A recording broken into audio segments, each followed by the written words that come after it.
donor-advised funds are a great way to be able to satisfy your charitable giving desires, but also give you a lot of flexibility in how you give, who you give to, and creating flexible, interesting, creative ways to give. Hi, I'm Kaleb, the founder of 10 Talents Financial Planning, and welcome to this episode of What's on My Mind. What's on my mind today is donor-advised funds, also known as DAFs. So real quick, the basic mechanics of a donor-advised fund are you can put in cash, or it's actually better to put in what are called highly appreciated securities. Maybe you bought Facebook in 2012 or 2013 or whenever they had their IPO, and you're sitting on an incredibly higher balance because Facebook stock has gone up. This could be any stock, Apple, all these tech stocks right now.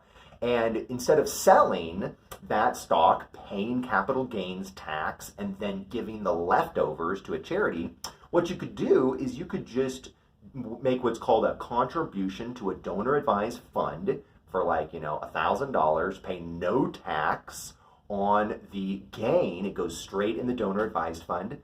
And then that $1,000 that you put in, the full amount, shows up on your tax return and contributes towards your itemized deduction. So you have a shot at having that be a deductible contribution versus not having it not count if you're below the standard deduction.